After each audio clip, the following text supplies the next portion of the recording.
बोलिए मेरे गुरु महाराज की जय। बोलिए नगली निवासी भगवान की जय। जयकारा धीरे लग रहा है, आसपास सोए हुए को पता चल जाए कि आश्रम पे कुछ कार्यक्रम हो रहा है परम दयाल जी के पावन स्थल पर। बोलिए नगली निवासी भगवान की जय। बोलिए परम दयाल जी महाराज की जय। मैं हृदय सम्राट परमहंस दयाल जी महाराज जी नगली निवासी भगवान और आनंदपुरी जी महाराज के चरण कमलों में साष्टांग प्रणाम करते हुए मंच पर बैठे हुए सभी संत जन आदरणीय और मेरे प्यारे गुरु महाराज जी के प्रेमी भक्तजन, कहने में आप लोग 2 दिन से बहुत कुछ सुने हैं। यह है आनंद। रामायण में मुझे एक चौपाई याद आती है, राम भक्ति जह सुरसरी धारा, वह है भक्ति रूपी धारा। वैसे तो गंगा जी को कहा है भक्ति रूपी धारा, राम भक्ति। जो आनंद यहां इस वर्ष के अंत में और वर्ष के प्रारंभ में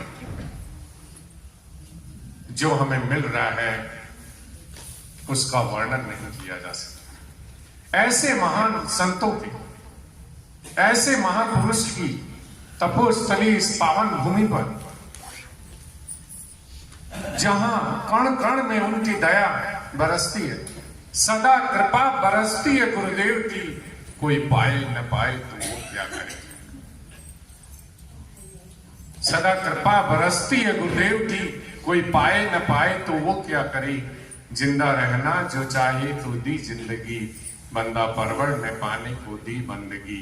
बंदगी बंद कर आग से खिले, कोई अंगारे खाए तो वो क्या। प्रभु की इतनी दया है, इतनी कृपा है, केवल हम उसके पात्र बन जाएं। यदि हम उसके पात्र बन गए तो प्रभु की दया अटूट है। इसी में एक छोटा सा दृष्टांत आता है महाराज जनक का। अष्टावक्र जी उनसे कहे थे, राजा जनक ने अष्टावक्र जी से कहा, महाराज सुना है एक पल में आत्मज्ञान हो जाता है। अष्टावक्र जी महाराज जी ने कहा, जनक इसके आगे भी है कुछ। एक पल में वह आत्मज्ञान हो जाता है, लेकिन वैसी पात्रता चाहिए। हम इस महान पावन धरती पर बैठे हैं, हम अपनी पात्रता, और पात्रता कैसे मिलती है इस जीव को, बिना भजन चिंतन किए। जैसे आप अभी पहले संत महाराज जी आप लोगों को बताए हैं, बिना संत के, बिना भजन चिंतन के कुछ नहीं होते। जो परलोक यहां सुख चाहू, अगर आगे भी और यहां भी सुख चाहते हैं तो भजन तो करना ही पड़ेगा। अगर कोई कहे कि मैं दवा नहीं लूं मेरा रोग ठीक हो जाए, तो नहीं हो सकता। ये भव रोग है।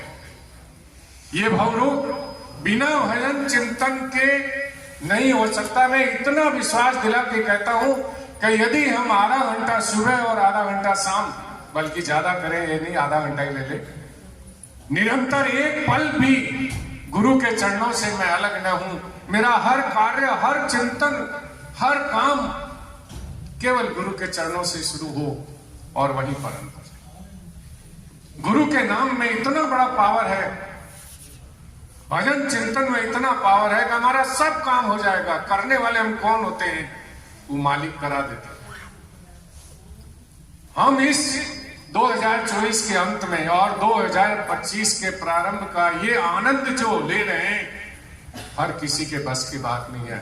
हम लोगों का पूर्व जन्म का बहुत बड़ा संस्कार है, बहुत बड़ा है।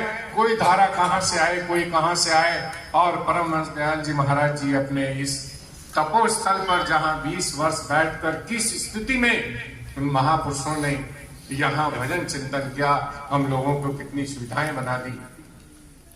उनके बताए रास्ते पर गुरु पद पंकज सेवा, संतों का शरण पकड़ करके उन महापुरुषों की महिमा आप लोग सुने हैं, इसे धारण करके अगला वर्ष हमारे को इसी में बिताना है।